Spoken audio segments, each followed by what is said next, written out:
4 वेद हैं और वेद का मतलब होता है आपकी अपनी ज्ञान की राशि, जिससे ज्ञान हमारे भीतर में प्रविष्ट होता है, वह वेद है और वो भगवान ने बनाए हैं, अर्थात भगवान का साक्षात रूप वेद ही है, जिसको हम सनातन भी बोलते हैं।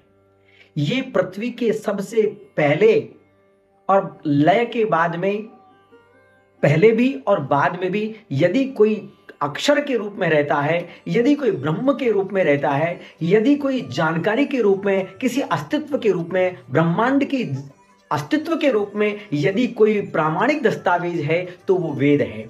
और इनकी संख्या 4 है। ऋग्वेद, जिसके अंदर अग्निमीले पुरोहितम होतारम रत्नधातमम यज्ञस्य देव मृत्युजम, ये ब्रह्मांड, ये सृष्टि अपने आप में एक यज्ञ है उस प्रजापिता का, अर्थात जिसको ब्रह्मा ने बनाया, ऐसे भगवान अनंत विष्णु का, जिन्होंने शिव के रूप में इस सृष्टि का स्थापन से लेकर के और लय तक जिसको अपना गति दी है, वो वेद का नाम है। उसकी गति का नाम, उसके वर्णन के रूप में वेद स्थापित हैं, जिसका स्रोत है अग्नि। और ये पूरे के पूरे अग्नि, ये पूरे के पूरे संसार ब्रह्मांड की अपने आप में उत्पत्ति का केंद्र बिंदु है, ध्यान बिंदु है और उसकी सत्ता का प्रामाणिक दस्तावेज है और सबसे प्राचीन है। और पूरे विश्व ने इसको माना है कि ऋग्वेद संसार की सबसे पुरातन निधि है, विश्व की निधि है, इस संसार की निधि है, इसकी सत्ता का प्रामाणिक दस्तावेज है। दूसरा यजुर्वेद है, जिसमें स्तुति की गई है इस संसार के रचयिता की, और सृष्टि यज्ञ कैसे होता है इसका विधान यजुर्वेद में बताया गया है।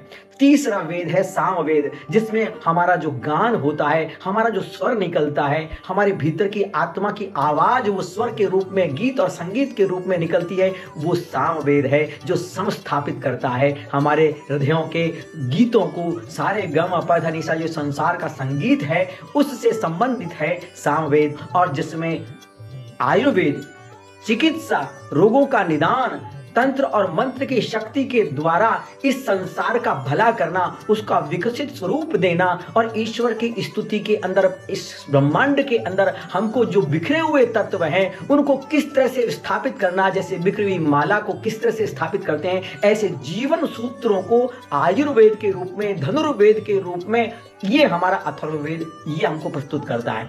इसलिए इन सब वेदों के अंदर करीब 10,000 के लगभग जो है, हमारे 10,500 के लगभग मंत्र हैं। और इन मंत्रों के माध्यम से आदि ऐसी भाषा है, उस भाषा को जब हम करीब लाते हैं, चिंतन और मनन करते हैं और सुनते भी हैं, तो वो श्रुति ही हमें आनंदित करती है, भाव विभोर करती है। ऐसा जी करता है कि हम उसको सुनते जाएं। मैं जैसा आपको बता रहा था कि रूस के अंदर सेंट पीटर्सबर्ग में भगवान शिव की उपासना, शिवरात्रि की उपासना के वक्त जब रुद्र सूक्त पढ़ा जा रहा था वहां, तो वहां के लोग बाग उसको आनंदित होकर के, भाव विभोर होकर के उसकी अर्चना में इतने तल्लीन थे। मुझे बड़ा आश्चर्य हुआ कि इस देश में भी भगवान शिव की और वेद की, सनातन स्वरूप की और श्रुति के रूप में भगवान शिव की शिवरात्रि को इतना अपना हृदय से स्वीकार करते हैं। तो वेद अपने आप में ज्ञान राशि है, श्रुति के रूप में हमारे इस संसार की अनुपम धरोहर है।